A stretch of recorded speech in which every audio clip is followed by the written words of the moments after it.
네, 오늘 본문의 내용은 유대인들의 유죄를 입증하기 위한 바울 사도의 최후 변론과도 같은 이야기입니다.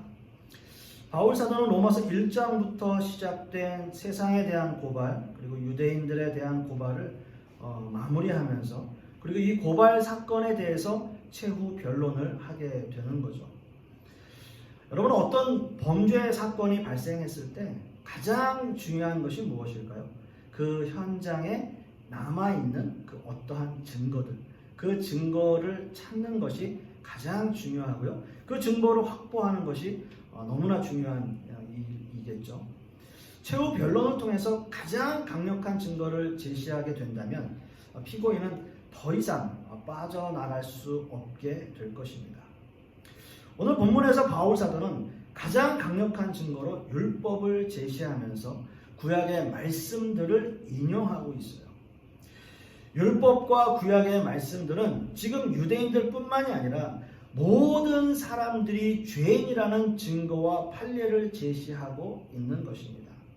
그렇다면 모든 사람이 죄인이고 이라고 말하고 있고, 또 바울 사도의 최후 변론의 그 구체적인 내용은 과연 무엇이냐라고 하는 거죠. 적어도 우리는 이 바울 사도의 최후 변론의 내용을 알아야 하는 것입니다.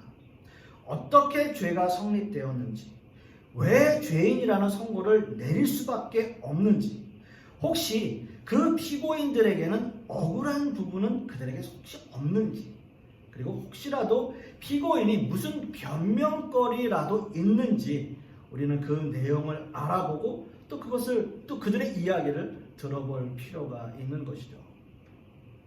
오늘 바울 사도가 증거로 제시하고 있는 구약 말씀의 적용은 각각 한 번의 전도서, 그리고 이사야서, 그리고 5번의 시편을 인용하고 있습니다.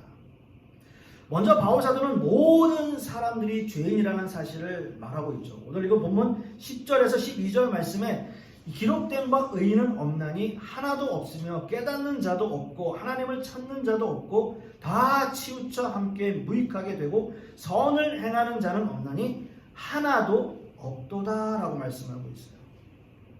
이 본문의 내용은 인간 편에 있어서는 하나님을 찾을 만한 그 어떠한 조건도 없다라는 의미예요.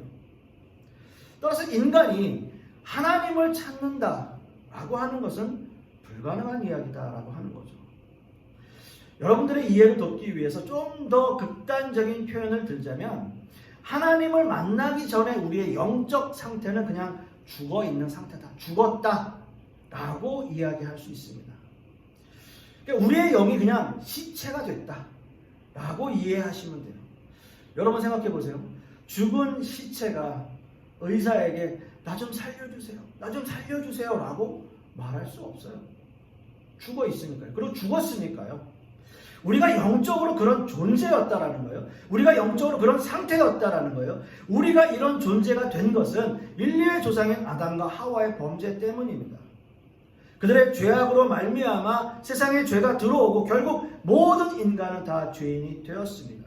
그래서 바울 사도는 이 죄악으로 말미암아 모든 사람이 하나님을 찾지 못한다, 아니 찾을 수 없다라고 말하고 있습니다.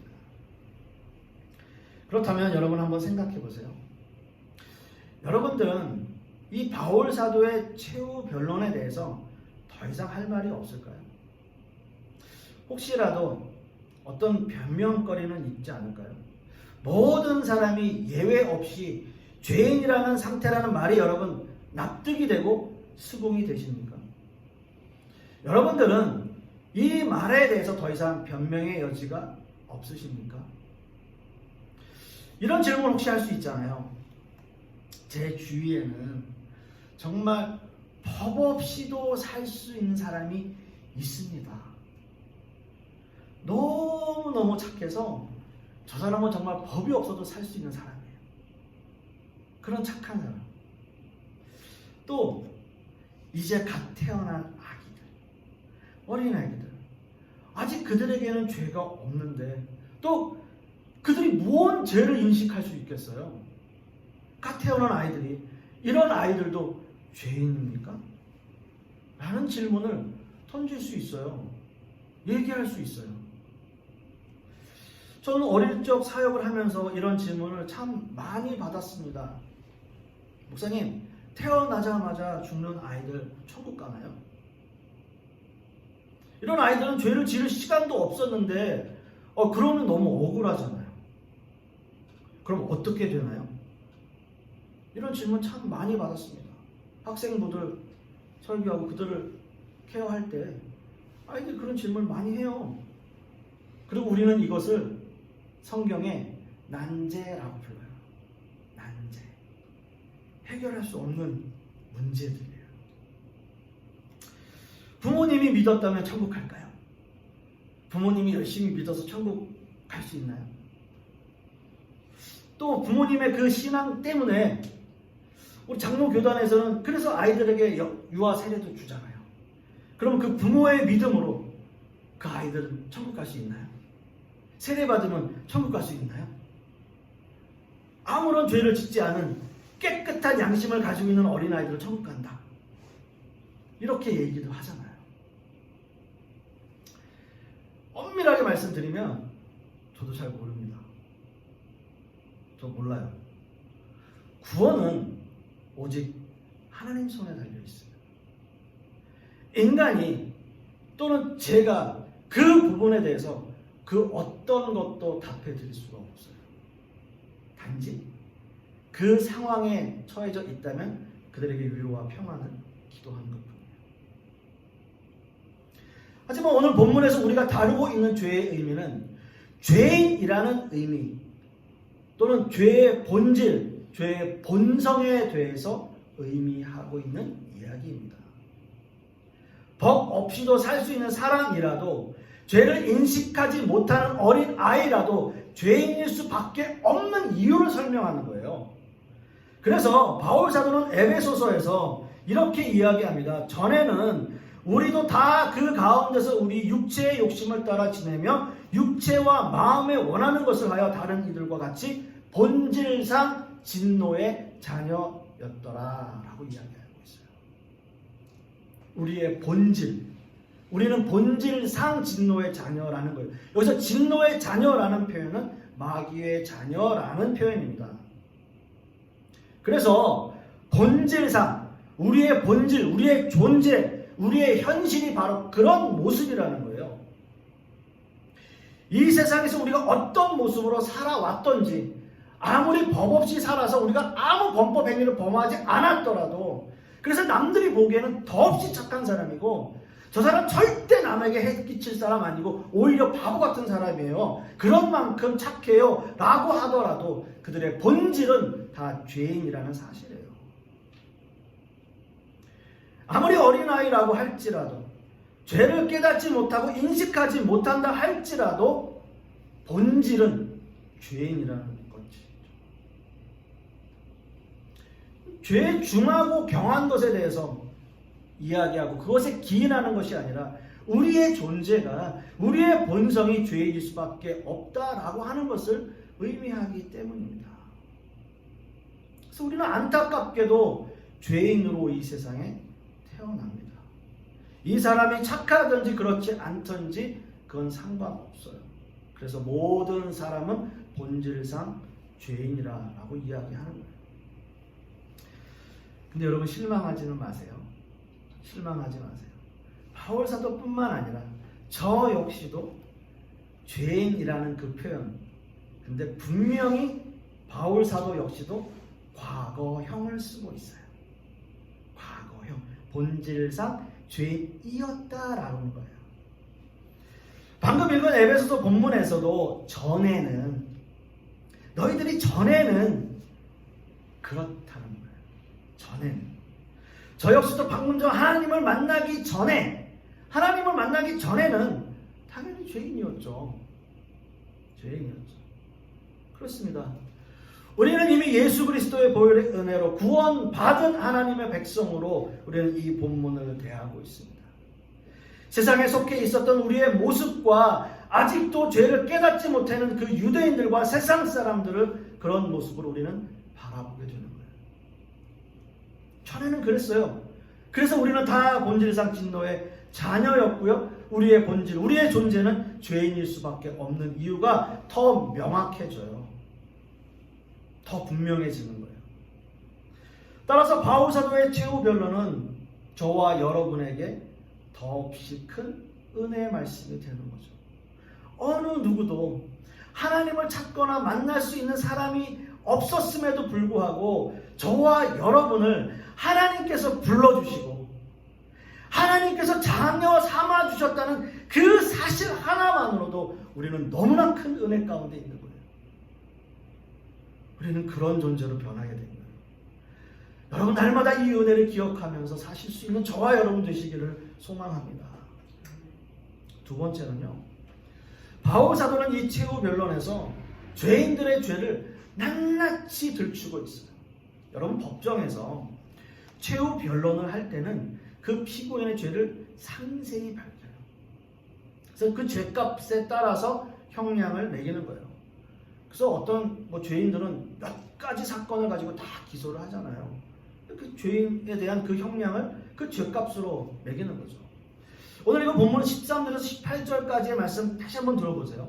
그들의 목구멍은 열린 무덤이요 그 혀로는 속임을 일삼으며 그 입술에는 독사의 독이 있고 그 입에는 저주와 악독이 가득하고 그 발은 피 흘리는 데 빠른지라 파멸과 고생이 그 길에 있어 평강의 길을 알지 못하였고 그들의 눈앞에 하나님을 두려워함이 없느니라 라고 말씀하고 있어요. 우리는 이런 말씀을 들으면 보통 이런 생각을 하게 돼요. 기독교인들, 우리 크리스찬들을 제외한 다른 종교나 다른 사람들을 가지고 이렇게 세상 사람들은 이렇구나. 세상 사람들은 정말 이렇게 악하고 흉악한 사람들이겠구나 라고 생각을 해요. 나와는 상관없는, 나와는 전혀 상관없는 구절이다. 믿지 않는 사람들 얘기겠지. 심지어 세상 사람들 모두를 다 그들은 술 취해 있고 사기꾼들이고 파렴치하고 살인자고 도둑이다.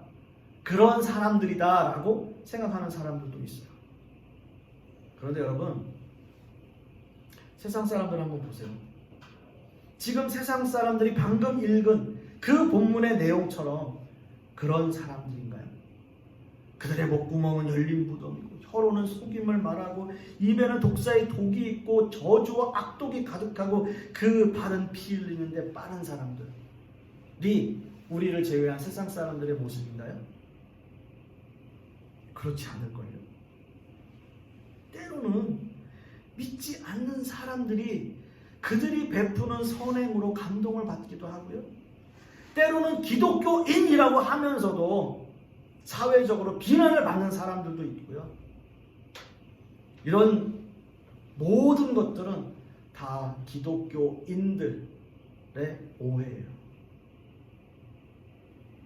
오늘 이 본문에서 가장 중요한 것은 죄인들이 얼마나 흉악한 죄인인가를 이야기하는 것이 아니라 죄의 범위를 말하고 있어요.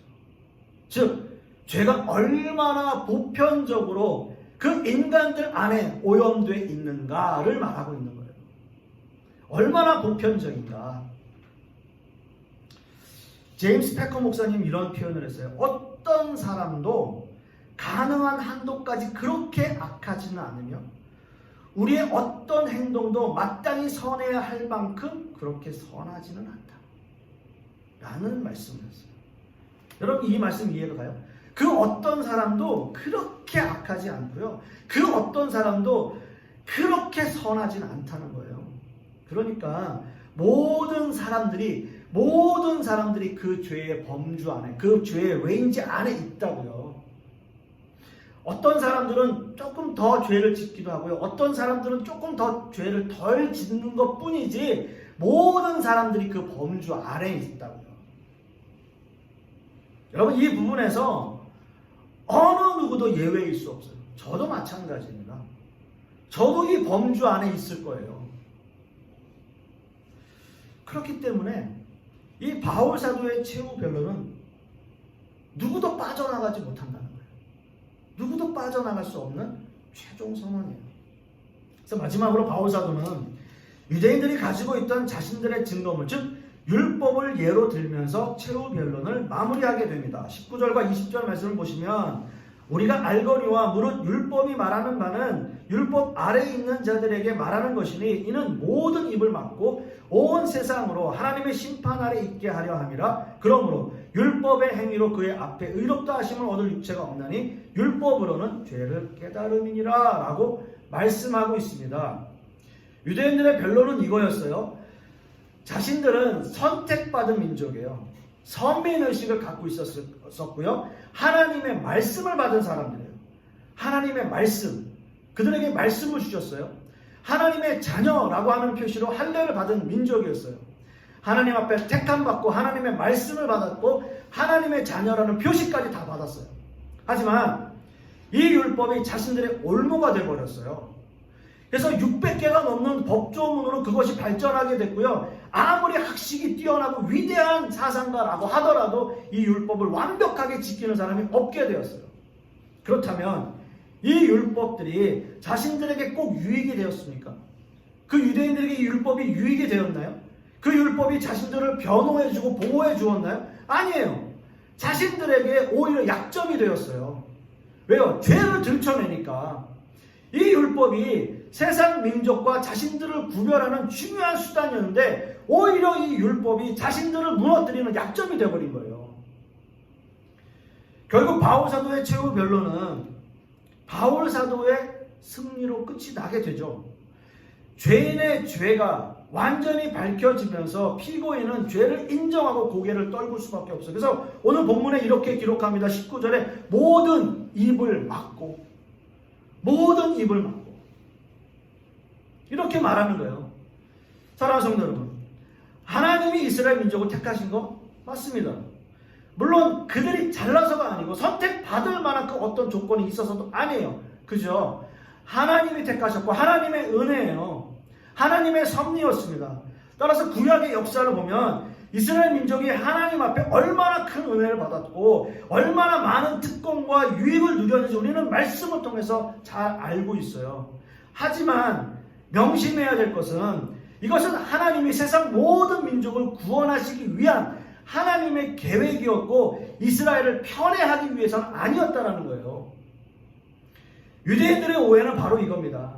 자신들이 하나님을 사랑하고 하나님이 자신들만 사랑할 것이다 라고 하는 착각에서 그게 오해예요. 오늘 본문 9절 말씀으로 다시 돌아가 보시면 바울 사도는 최후 변론을 하기에 앞서 이런 말을 해요. 우리는 나으냐? 우리는 나으냐? 라고 질문을 해요. 우리는 좀 낫냐? 지난주에 유대인들의 이런 질문을 받았습니다. 유대인들이 나음이 무엇이며 할례의 유익이 무엇이냐라고 물었어요. 하나님께서 우리를 택하시고 하나님께서 우리를 자녀 삼아주셨는데 그러면 이렇게 다 죄인이라고 말하면 우리의 유익이 무엇입니까? 우리가 좋은 게 뭐예요? 라고 이야기를 하는 거예요. 그때 바울 사도가 얘기한 게 뭡니까? 범사에 많다. 범사에 많다. 유대인들에게 준 유익이 많다. 하지만 오늘 바울 사도는 이런 질문을 합니다. 그래서 우리가 나으냐? 라는 질문을 해요. 다시 말씀드리면 유대인이라고 나은 게 뭐가 있느냐? 유대인의 유익이 무엇이냐? 라는 질문을 다시 하고 있는 거예요. 이것에 대한 답은 정반대예요. 결코 아니라는 거예요. 모두가 죄인이라는 사실이에요. 율법을 받은 이스라엘에게 이 율법은 죄를 깨닫고 하나님께 더 가까이 가는 아주 중요한 도구이지만 다른 한편으로는 이 율법이 자신들을 위한 하나님의 편애라고 생각한다면 율법은 오히려 자신을 정죄하고 심판하는 올무가 되어버린다라고 하는 거예요. 그래서 이 율법에 바울 사도의 최후 변론에서 아주 중요한 증거가 되어집니다. 율법이 중요한 증거가 되는 거예요.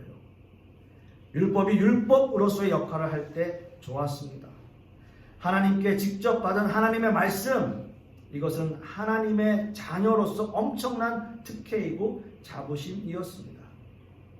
그러나 그 율법이 점차 변질되고 잘못되어질 때 더 이상 율법은 자신들을 위한 특권과 자부심이 될 수 없었어요. 율법은 오히려 자신들의 죄를 들춰내는 죄의 올무가 되어버린 겁니다. 말씀을 맺습니다. 사랑하는 성도 여러분, 저랑 여러분들에게 이런 질문을 마지막으로 하고 싶습니다. 저와 여러분에게 가장 유익이 되면서 가장 치명적인 올무가 되는 것이 무엇일까요? 그래서 그것 때문에 마지막 변론에서 한마디도 우리가 할 수 없고 우리의 입을 막을 수밖에 없다면 이것이 과연 얼마나 안타까운 일이겠습니까? 바울 사도의 최후 변론처럼 모든 사람들은 다 죄인입니다. 그러나 예수님의 은혜로 우리는 구원받은 하나님의 백성들이 되었습니다. 그러나 그럼에도 불구하고 하나님과 우리 사이를 멀어지게 하는 율법과 같은 올무가 있다면 그것은 과연 무엇일까요? 돈일까요? 명예일까요? 권력일까요? 아니면 그 알량한 우리의 자존심일까요? 우리의 입을 막을 수밖에 없는 이유가 무엇일까요?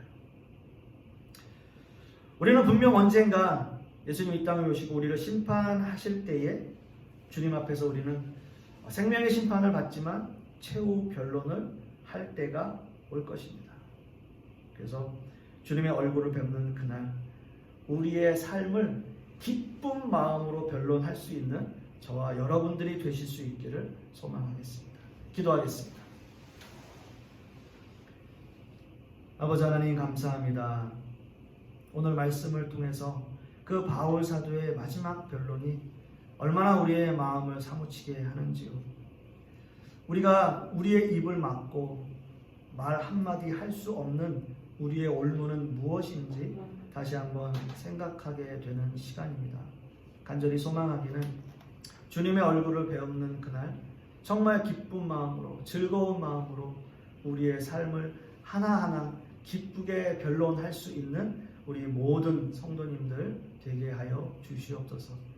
그리하여 그 천국에서 우리 모두 기쁜 마음으로 서로가 서로를 보고 서로 함께 뛰어놀 수 있는 그러한 삶을 꿈꾸며 이 힘들고 어려운 이 세상을 힘얻어 살아갈 수 있도록 주님께서 역사하여 주시옵소서. 이 모든 말씀 우리 주 예수 그리스도의 이름으로 기도하옵고 이제는 우리 주 예수 그리스도의 은혜와 아버지 하나님의 극진하신 사랑과 성령님의 내주 교통하심이 오늘 말씀을 통해서 바울 사도의 그 최후 변론이 내 삶의 지표로 삼고 나 역시도 주님의 얼굴을 배우는 그날 기쁜 마음으로 변론하기를 소망하는 우리 하나님의 백성들 머리 위에 그 자녀들 위에 그 사업과 직장 위에 그리고 풍요로운 교회 위에 이제로부터 영원토록 함께 있을지어다. 아멘.